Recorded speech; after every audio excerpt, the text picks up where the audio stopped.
Hey guys, my name is Mavi and I've spent the last 14 years in the plastic surgery and beauty industry, working alongside top board certified plastic surgeons. In that time, I've helped thousands of women in their surgical journey. My passion to educate and help women feel empowered is what led to what we now know as the Big Butts, No Lies podcast. Join in on the fun as I talk to plastic surgery experts, friends, and real life patients about all things plastic surgery. Should be fun. Hey guys, do I have the episode for you today? I have brought on, you guys know, I like the experts. So I have brought on a recovery expert, Kelly Greytok out of California. She's a registered nurse with 13 years of experience. And you guys, if y'all haven't seen her on TikTok, you're missing out. Kelly, I'm so happy to have you on. Thank you for joining me. Hi, Mavi. I'm so happy to be here. I'm excited. We have such a good topic. You guys, I love meeting people who are my people. Like they're in plastics and they're in the recovery world and they're all into patient care. So Kelly and I connected. And Kelly, why don't you tell them how you found me? Yes. First off, thank you for having me. I've been really excited to talk to you and talk to your listeners. I was just doing some research because I love listening to podcasts. And of course, I'm, obsessed with everything plastic surgery. So I thought, I want to make sure I'm not missing any great podcasts. And I actually Googled the 20 best plastic surgery podcasts in 2022. And you were like number 5. Yay! I'm so happy. And I was like, I listened to a few of the episodes and I was like, this needs to happen. Yes. So I love your show. Thank you. And I'm so happy to have you on because you are just a fountain of information and the perfect person to have on for this episode. So the episode topic for today is how does the support system during your recovery, how do they support you? What are they supposed to do? It's easy for us to be like, you have to have a good support system and you have to have this and you have to have that. But what does that mean? Right? So what does having a good support system at home during recovery mean? And I knew when Kelly and I talked to each other, this is the topic for her. She's my expert. So it's Kelly, a big deal. Yeah. It is a big deal. Yeah, this is amazing. And I am going to, let you lead from here. Help my girls and my girls' spouses or partners. I love it. Well, first off, it's really good to know what to expect. And sometimes you don't get a lot of information. And then there's also kind of a lot of crazy information out there, right? So much. So I think the most important thing is just letting somebody know that they're going to of course, you need to have somebody with you for the first 24 hours. Every surgeon kind of does things differently, but that's kind of across the board. You need somebody with you kind of around the clock for the first 24 hours. So somebody just needs to be there and be able to know what to expect and to know kind of how you want to do things. Because my philosophy is more than anything, it really doesn't have to be as bad as a lot of people say. It can be a kind of depending on what you're having done, but it can be kind of even a lovely experience. It can be some fun downtime where you're investing in yourself. And the more you prepare, it can actually be great. But you need to be making certain decisions and kind of, preparing and setting yourself up to win. And then your support person needs to be on board with all that. Right. Exactly. So let's pretend that our patient had a mommy makeover. So let's pretend she had a tummy tuck. I know you've recovered all types of procedures from facelifts to mommy makeovers to everything. Yeah. So let's pretend for this particular case, it's a mommy makeover recovery. So maybe she had a tummy tuck and some breast work, a little lipo. So what are some crucial, tips or key things for our listeners in that first week of recovery?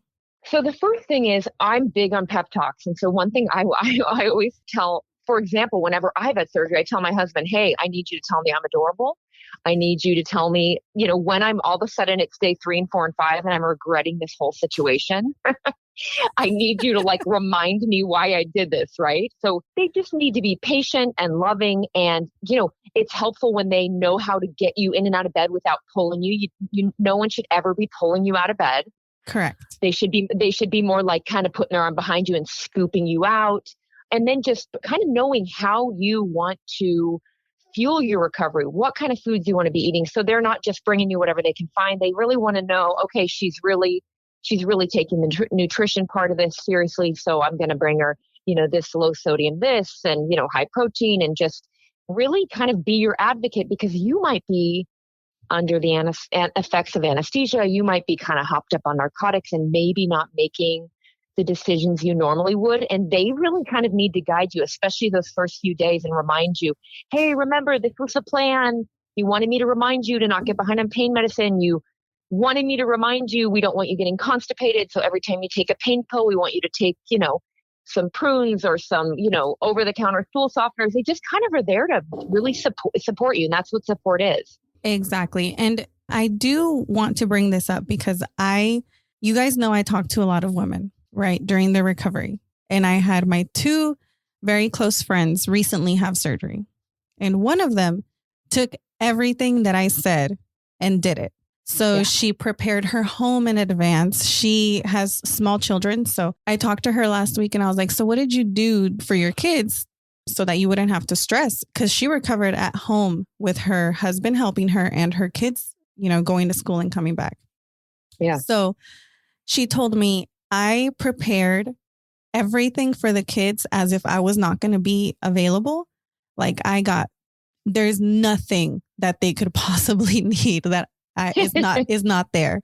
She's like, I prepared food before. So whoever was taking care of me, it was super easy for them to just warm it up and bring it to me instead of trying to figure out something to do.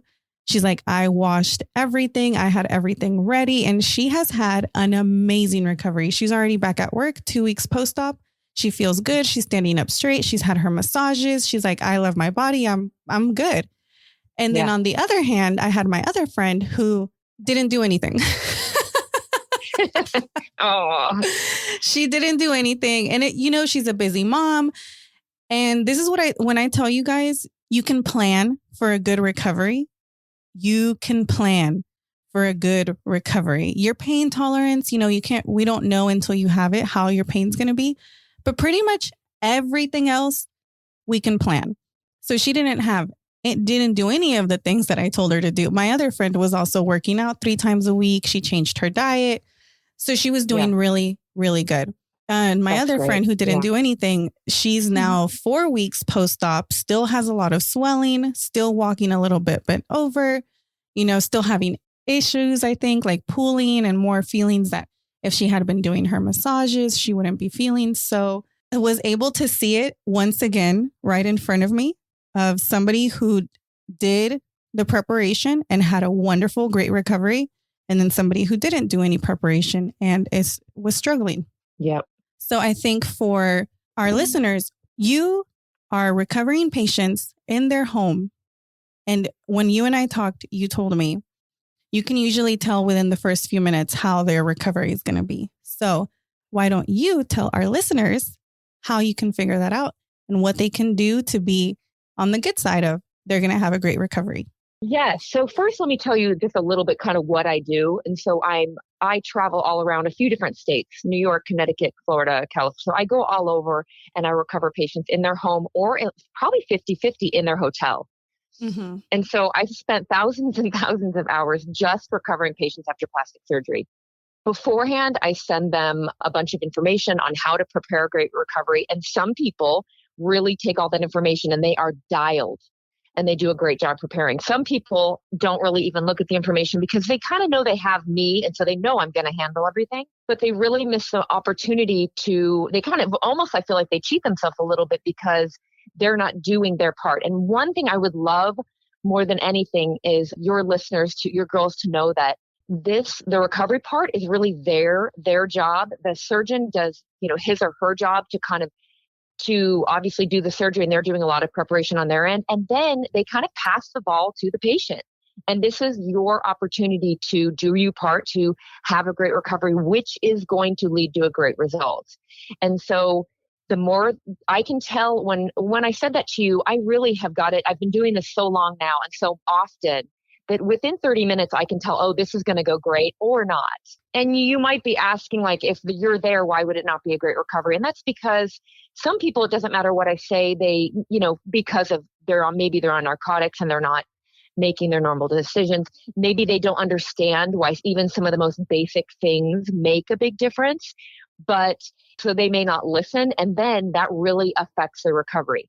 And so what you plan, sometimes I will show up and people literally we're at a hotel and they've not purchased any food, or they're just planning on using like hotel pillows or even pillows at their home. I don't feel like you need much to have a great recovery, but there are some basics. If you're having a mommy makeover, you need a wedge pillow, in my opinion. Of course, you're going to need your binder or a faja or whatever your surgeon. I really kind of go by what the surgeon says, but you need to prepare.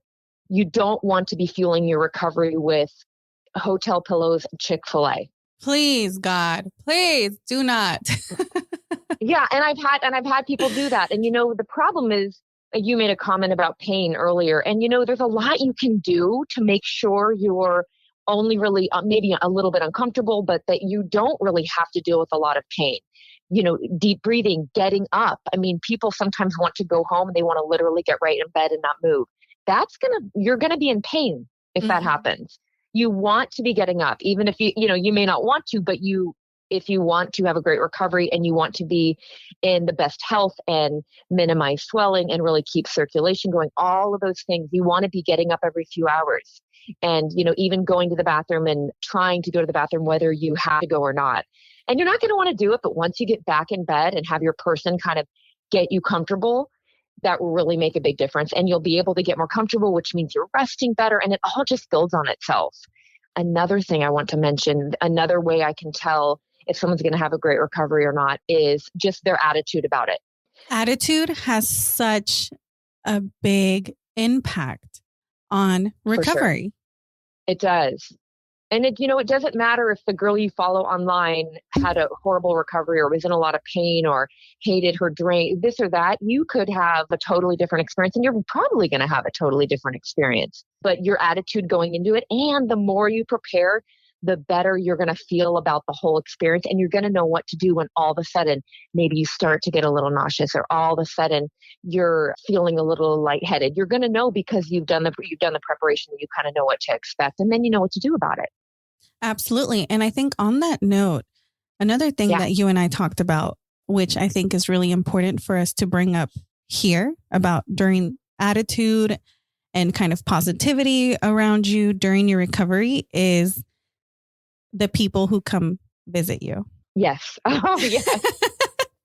So why don't you talk to us about that? Yes. I always joke that whenever, I always say, because people say, oh, what do I say when I know that friend's coming over that maybe thinks I'm perfect, doesn't think I should have had anything done, and they're going to kind of just make little remarks or things like that. One thing I always say is you could always say something like, I'm so glad you're here. I'm only accepting positive feedback. Oh, I love that.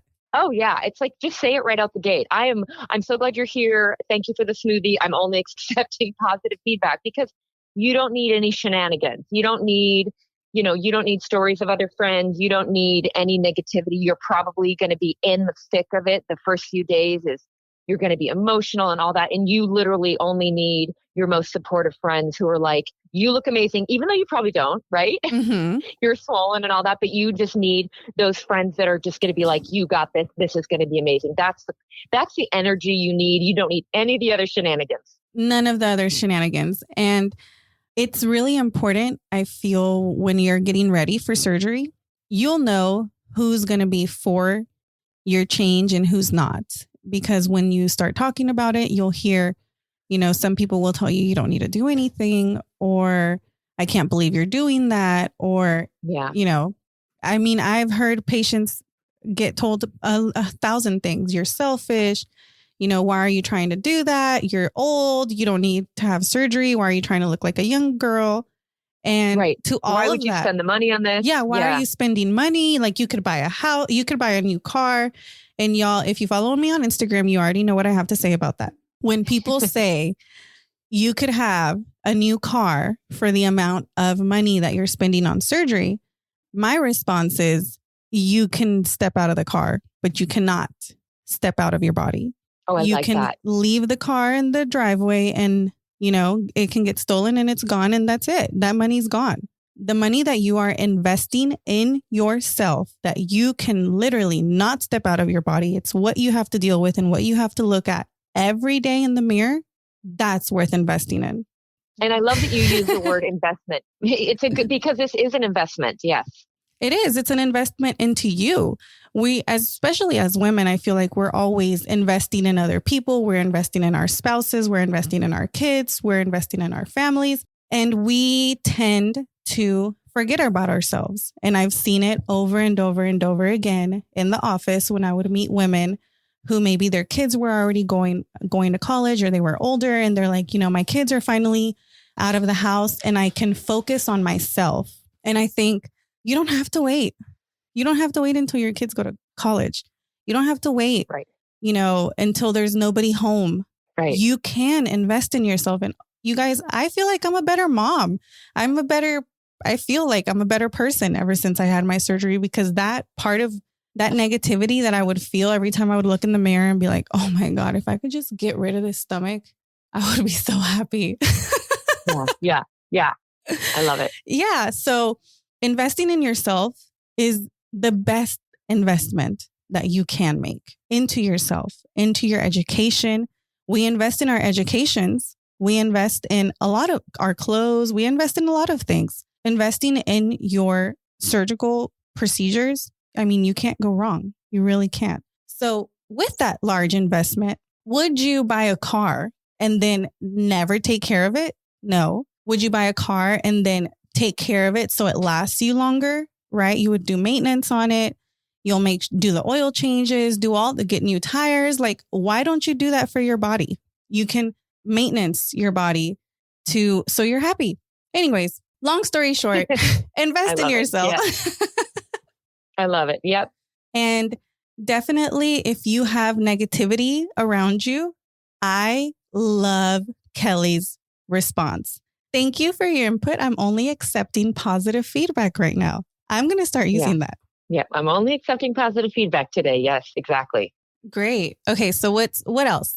I think it's also important to really make sure before surgery, that if the nice thing about being super prepared is you won't be as nervous about things. You'll know a little bit more to what to expect. Your person will know what to expect and kind of what the plan is and how to support you. And all of those things literally are going to help you heal better, because I don't know if you've probably heard of cortisol levels. Mm-hmm. Cortisol is a stress hormone. And, right now I'm talking to you, I'm a tiny bit nervous. This is a big deal. I want to show up for you. I want to, offer value to your girls and your listeners. And so that's normal. I'm a little bit like, ooh, I feel my blood going a little bit. And before surgery, the night before, especially, you're going to be a little bit nervous. But if you're like freaking out, that's not good, because your cortisol level is higher, which means your inflammation in your body's higher. You're just not going to heal as well.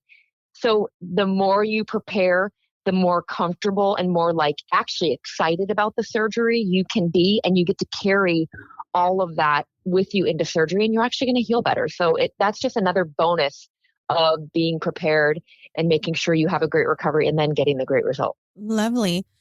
I know that you do some meal planning for your girls during their recovery. What kind of meals do you put together for example, a mommy makeover?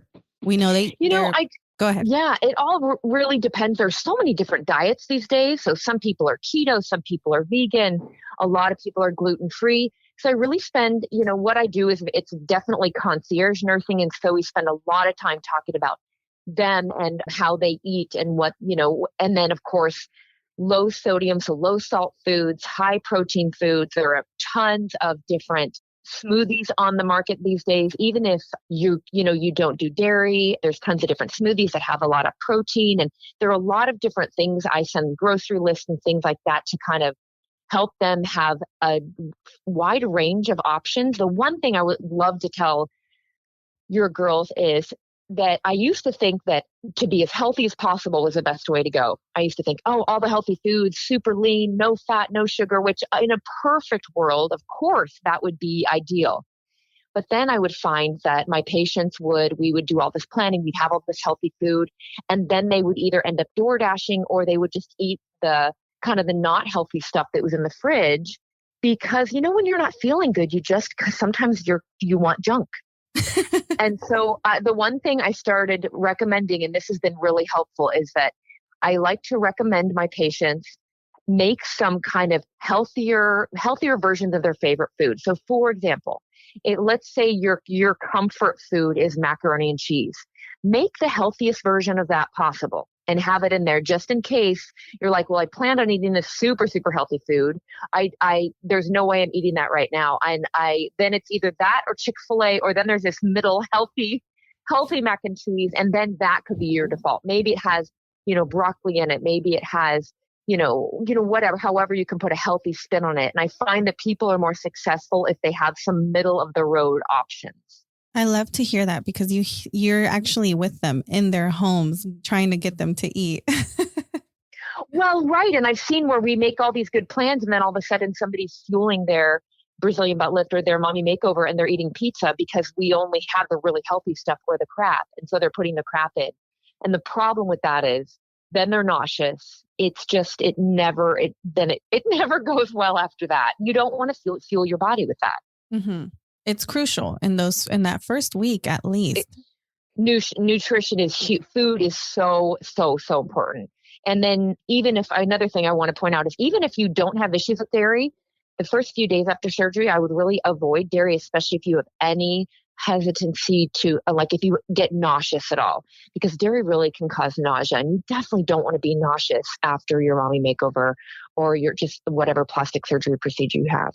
I love it. Kelly, I'm going to go totally off topic, but I'm remembering something that you told me during our phone call. You guys, sometimes whenever I talk to people, when they're like, oh yeah, can we talk? And I'm like, yeah, let's talk. And sometimes I'm driving or I'm not close to my podcast equipment. I regret it so much because you guys, I have some of the juiciest conversations in the car.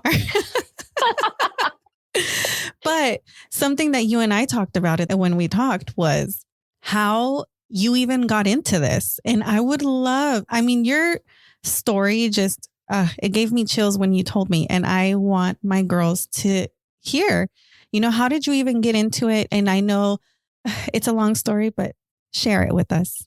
Yeah, well, I'll give you the cliff notes. I never planned. If somebody had told me, 15 years ago that this is what I would be doing, I'd be like, what? So because most of my nursing was in the emergency room. So I would, anything emergent. So anybody having an emergency, people bleeding and dying and gunshot wounds, and it's craziness. I love it.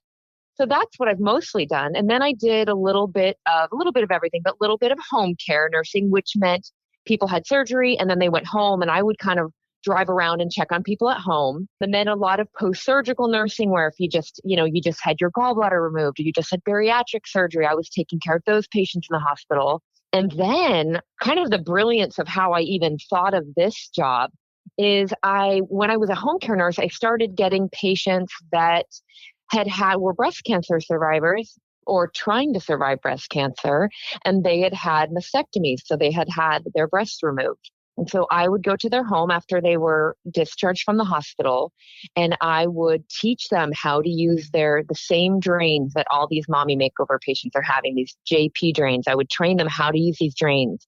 I was the first one to kind of take off their bandage and, show them their incisions. And it was very, you can imagine, incredibly powerful and emotional, and family dynamics, and just, here teaching somebody that's dealing with cancer, like literally how to use their JP drain.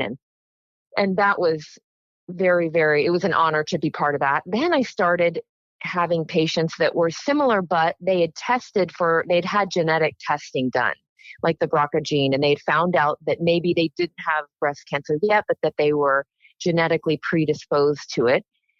So these women were electively having their breasts removed. And so then I would go around, same situation. They'd have these drains and I'm helping them with the bandages and changing their all these things. But it was a different energy because it was more positive, of course, because they were doing something. This definitely was an investment in them. They were doing this scary thing where they were vulnerable, but they were kind of taking their life into their own hands, literally, and having their breasts removed. And then I think I told you the one story where I was, in this woman's home and her 3 teenage sons, were sitting there, and I take off her bandages and I'm showing her boys, how to empty these drains. And it was just very, just beautiful and emotional. And I love being a nurse, and it was just an amazing experience. I have chills. I have chills again. Being a nurse it's amazing. It's amazing. And so, and you're just very, it's intimate. I'm even recovering plastic surgery patients now. I mean, I'm showering them. We're up in the middle of the night and I'm rubbing their feet, and I bring them homemade soup, and, it's very intimate. It's seriously an honor. But so that's kind of when all of a sudden I thought, what would be really fun would be to take care of patients after they had plastic surgery. Because if you looked at me, you wouldn't think I'm not the face of plastic surgery. I'm not a Kardashian.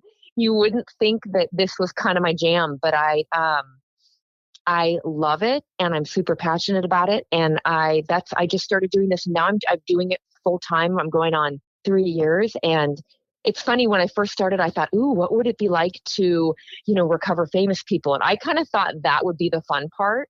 But you know what? It's the normal people that are the most fun. So fun.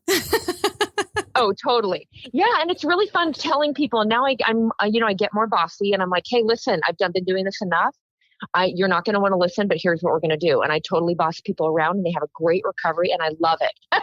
And that's what you need. That's what they need, because they don't know. Right. Yeah. So you have to don't know. Hey, if you eat that, you're going to feel like crap. Yeah. Well, and Mavi, what's so interesting is that about probably a year and a half ago, all of a sudden I started noticing that there was a big difference between the people that were really doing well and the people that were kind of struggling. And it really wasn't the supplies, and it wasn't all the things. It's like, what's happening here? And I felt like it was very, very foundational things, like breathing deep, getting up, just foundational things that the people that were really successful were doing and planning well. And it made a world of difference. And so now that's why now I'm talking about it on TikTok to 25,000 followers. It's crazy. I love it. It's crazy. It makes me so happy. And I want to bring up a point of something that you told me during our initial conversation, that, I shared with you how when I came on with the podcast and with everything that I'm doing, I had to deal with a little bit of imposter syndrome, because I felt like, what the heck do I know? Like, I'm not a doctor. Why do they have to listen to me? And it took me a while to, really step into my role of what I do know and how I can help. And you shared with me how you felt a little bit of imposter syndrome because you didn't look the part. And I want to tell you that it's not about looking the part. You don't have to look the part, because what you're doing is supporting other people in their decisions. And it's beautiful. It is beautiful. And I think that the reason I have been successful is because more than anything else, I'm authentic. And I think that I truly believe that we all get to define what beauty is for us. And I'm definitely not the typical, I definitely am not the face of plastic surgery. You're beautiful. You're beautiful. Well, yeah. Thank you. You're so sweet. Thank you. And I guess I just mean, I'm a 45-year-old woman. I haven't done a ton I've done my breasts, and I, going to redo them again. But I definitely am not, when I walk into Beverly Hills, I don't look like the women behind the counter, but you know what? I don't want to look like them. I think they're beautiful, but I think I'm beautiful too. What I love and what my genius is the recovery side of things, and the things that, the doctor's offices aren't, they're not spending hours and hours at home with these patients. And so they don't know what I know, and what, so that's what I bring to the table. And that's what I share. And that's what I love. And I connect with women all over, and men all over the world. And it's just, I mean, you can tell in my voice, I'm sure I get like super frenzied about it. I love it. I love it. And I think that's beautiful. It is. It is beautiful, because you have such a passion to help, and such a passion to be supportive of your patients. And whether it's plastic surgery or whatever surgery they're having, your support can help get them through. And you deal with a lot of patients with drains, whether it's from facelifts or from tummy tucks. Yeah. Talk to us about drains. Yeah. So first off, I'm team drain. I've heard your episodes on that for sure. And you know what? I don't think that there's anything wrong with a drainless tummy tuck. I would never have a tummy tuck without a drain. even though, like I said, I don't think anybody's a surgeon's doing you wrong by having no drains, but I would want the drains. I think they aid in your healing. I think they expedite your healing. I think they also not only take the fluid away, but they collapse the space. I think the main reason people sometimes will find a doctor that doesn't do drains is because they're freaked out about the drains. And I would love to just give a quick pep talk about the drains. Give it to us. Yeah. Yeah. I have patients that's probably the thing that people really worry about most. And I've had patients with, up to 4 and 5 drains, especially if they have lost a massive weight loss, and then they have a lot of skin removed. And so sometimes they have quite a few drains. And I will tell you that every patient I've ever had that had drains, after I do it a few times and show them, they're like, oh, why was I worried? And so just first off, there's that, but they seem odd because they're, they have the fluid coming out, but it's usually not a lot of blood. It's just not a scary situation once they're there. So try not to worry too much about them. What else can I tell you about them? It's just not that big a deal. They're not that big a deal. And honestly, you guys, if you grab a 4x4 gauze, grab like 6 of them, cut them in half, like not all the way, but like halfway through the gauze, cut them in half, and then hook that around your drain. It will help with the tugging. Because I know for me, when I had my tummy tuck and I had my drains, the worst part was the tugging. Because interesting. Oh my God, it felt like it was about to get pulled out of my body. So what helped? Did you safety pin them up to you? I did have them safety pinned up to me. It was more like when I would move, like there was just shift when I was walking. There was like some shifting, and they hurt. Yeah. The drains, all of the drains that I've seen, and I don't know if maybe you can tell me, Kelly, have you seen any drains that aren't anchored with sutures? Yes, not often. They're usually anchored, but not often. Okay, so most of the time they're anchored by sutures or stitches. And that stitch, sometimes that little area can get a little raw or pooling, and it just doesn't feel great. So what worked for me was grabbing a little stack of some 4x4 gauze, cutting it halfway, and just patting putting it around it and patting that area. And it really did help. And when you say cutting it halfway, just to give everybody a visual, you're almost like making a slit in it halfway down. So then it's you're sliding it in. It's completely surrounding the drain. Correct. Exactly. Yep. And you know what else? You can pop an ice pack on that bad boy and it'll numb it, and then it won't hurt at all. Oh, nice idea. You can use an ice pack. Yep, just one, and they have these cute little round ice packs, and they're cloth on one side, and then they're the regular sort of ice pack on the other side. And they're not ice packs you're going to keep forever. After your surgery, you're going to want to toss them because they're going to get gunky. But put that cloth side right up against you, and you can even tuck it in your faja or in your binder. Yes, your binder. You can just slip it right in and put it right over that where the drain is coming out of your skin, and it'll numb it up super quick, and it won't even hurt. I love it. I love it. And let me tell you guys, getting the drains taken out is not as scary as you think. No. So I have seen hundreds of drains removed, and I've removed, hundreds of drains. So the trick is when they're about to take it out, just take a deep breath. Yep. Yeah. It's people are always like, oh, that's it. What was I worried about? Yeah, exactly. They're like, that I didn't even feel it. I didn't even feel that come out. And it's more of you feeling worried and anxious and thinking about them all the time. That's what makes it, more of a problem than what they actually are. It just, if you forget about them, of course you have to empty them, but just don't focus on them. Focus on other things. Right. I think. And I have a few other drain tips if you want me to. Yes. So I don't know if you've used alcohol swabs to strip them. Yes. Okay, so I'm sure you've probably talked about that. No, I haven't, but you can. Okay, so the nice thing, so you can get at CVS or Walgreens or anywhere, you can get they're pre-packaged, like pre-wrapped little alcohol swabs. And you just use an alcohol swab that's actually, the most important part is you're going to hold on to the drain at wherever it's coming out of your skin. And then you're going to take the alcohol swab, and you just they call it stripping the drain. You're pretty much just going to slide your hand down that drain while squeezing it. the whole goal is to keep it from getting clogged. But the nice thing about using an alcohol swab is, first of all, it cleans the tube and it helps you slide, helps your hand slide. So that's a great tip. And then if you don't have one of those lanyards around your neck that your drains are hooked to, sometimes a surgeon will give you that lanyard. Sometimes you can buy it. But if you don't have one, you can I've used shoelaces. I've used scarves for like when you go to shower and you want to get in the shower and you need something to attach your drains to. Mm-hmm. The Faja doctor says she used a thong.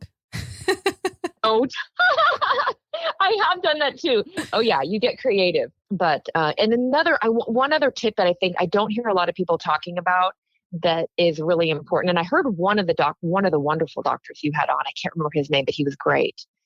You had him on recently. But anyways, he was talking about the shower and just how to go slow because people can get a little bit dizzy. Mm-hmm. So one thing that's really good to do is I will have someone stand up and I will start to take their faja off and I will literally take off a few like snaps and wait. I take I literally sometimes can take up to 20 minutes getting them naked.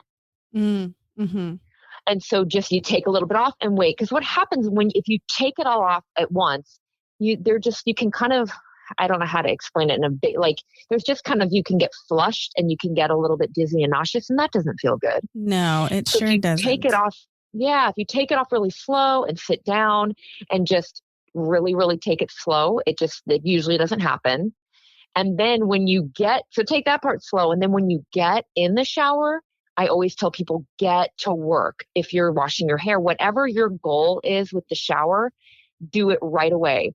Because sometimes people get in there and they're like, this feels amazing. And they're sitting in there. They're sitting in the shower. And then all of a sudden, this happens with every patient I've ever had. All of a sudden you're in the shower and everything's going good until it's not. And there comes a time in the shower where all of a sudden you're like, I got to sit down. Yes. And that's why I don't know if you heard this episode, Kelly, but I recommend to bring in a chair. And it doesn't have to be a shower chair. It can be just a plastic chair, a metal chair, something that you can clean and put a clean towel over and bring it as close to you. Like when I went to give my friend her shower after her surgery, we had half of the chair was in the shower with her. Yes. So at any point, if she had to sit down, she just had to sit down. It was there. Right. And perfect. And if the toilet's right there, put a towel on the toilet beforehand. Perfect. But that's a great idea with the chair. Yes. Perfect. For me, I liked it. I like to put the chair in the shower or halfway in the shower, just because if they get lightheaded, you don't want to be like, okay, now we have to walk. Let's get you over to the bed or let's get you over here. It's kind of like, okay, take a seat. Totally agree. No, I've done that many times and I think that's brilliant advice. I love it. So always get that chair. Have that chair with you because you're right. That first shower it's almost like that first time that you feel a little bit back to normal.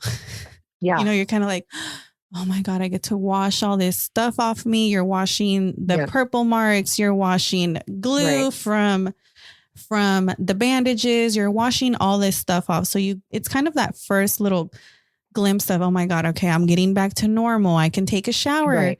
And don't obsess about getting everything off because the glue, the mark, but get right to it. Wash your hair, wash your lady parts, whatever you're there to do that first and then enjoy it. Yes.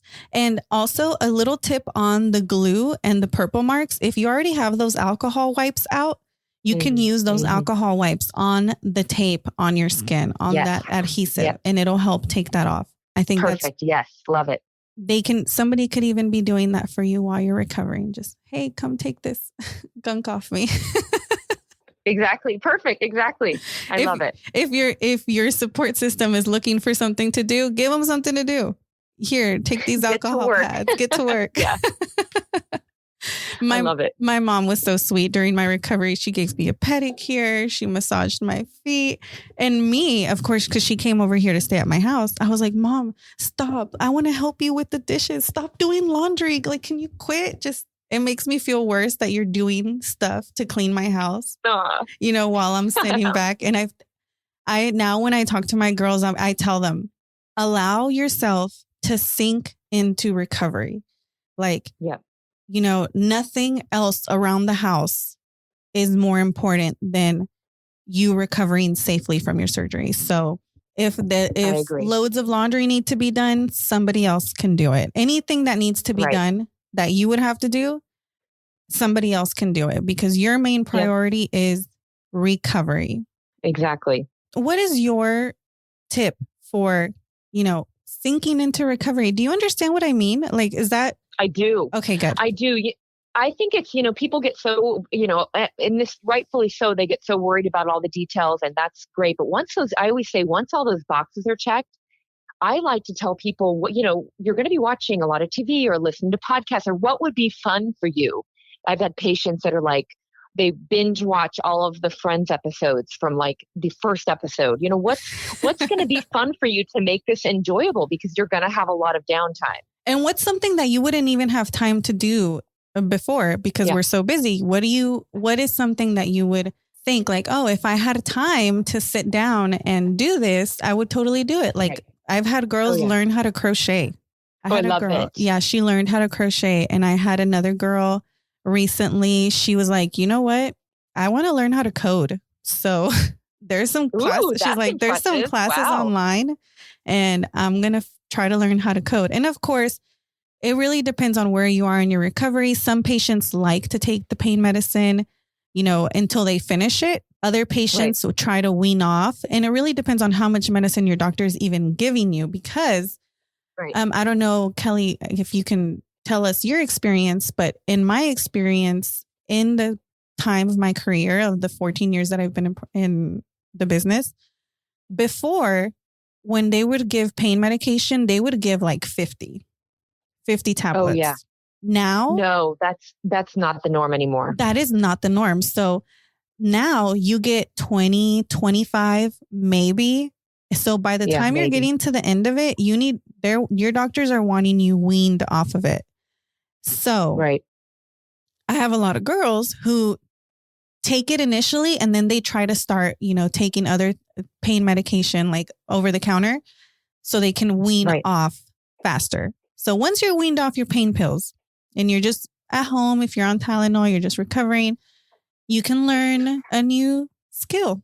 Like my girl over here, she learned how to code. She started learning how to code. That's pretty badass. Right?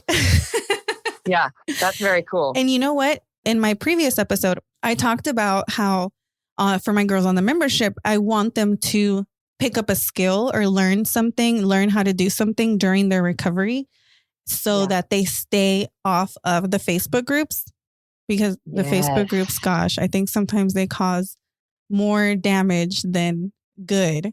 But getting off the Facebook groups and getting into something else, like focus your attention on something else. I agree. I mean, I think we all could use with less social media for sure. Yeah, I don't think somebody's going to be on their deathbed and go, gosh, I'm so glad I was super present in that Facebook group. Exactly. Exactly. Yeah. So I think that's, great advice. I do too. I think it's great advice. How else can our girls kind of sink into recovery? Okay, let me elaborate with this. And this is my follow-up question. How do you get your girls comfortable in their bed after a tummy tuck? Because I tell them the first week, sleep is going to be, a little difficult. Yeah. But finding the position that you can sleep in is invaluable in the first few days. Like, try to get yourself comfortable. I know a lot of my girls are worried about, oh my God, but if I sit on my butt, it's going to be ruined. And no, it's not. No, it's not. If you did your research, your doctor knows what he's doing, and he placed, your BBL fat. I promise you, laying on it for the first few days of your tummy tuck recovery is not going to kill it. And I'm talking about laying, like, supporting your knees, not putting all of your weight on your butt, but still being in a position where you're not stretching your tummy. Yeah.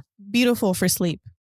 I know I've talked to y'all about my princess, a pillow literally everywhere around me. during my recovery. In a nest. Yeah, it was like a nest. It was like my little nest, and that's where I slept. And I'm telling y'all, like, I did not really lose that much sleep. I think I found that, and I don't know why, this is just one little thing, but it seems to make a big difference. Now, this is not, I'm not talking for BBL, but just for just a basic like tummy tuck, breastwork, lipo situation, a wedge pillow, but with the accompanying wedge pillow under the knees. Mm-hmm. And then a pillow, like a pillow tucked under each arm. And then, even sometimes people do the little neck pillows. That is like, people get super comfortable, especially when you almost like float the arms. Yes. And put a pillow under each arm. That's really helpful. And then if they had a BBL, sometimes if you get the wedge pillow and the pillow for under your knees up high enough, you actually can kind of float your bottom. That's how I did it. Yeah.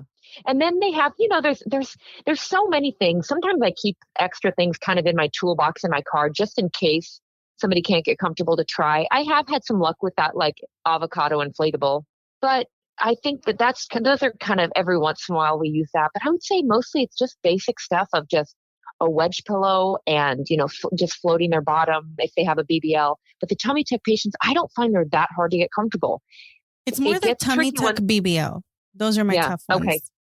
Yeah. And I find that too, if people sometimes, and this happens, people get where they may not be in pain, but they're just agitated. Mm-hmm. And it usually happens like the second day. And so when that happens, you literally, and they don't want to, but you literally just have to get up, take a little walk, cough a few times, take some deep breaths. And then I kind of like straighten out just kind of redo the bed a little bit and then get them back in bed. And for some reason, they're like, that really makes a big difference.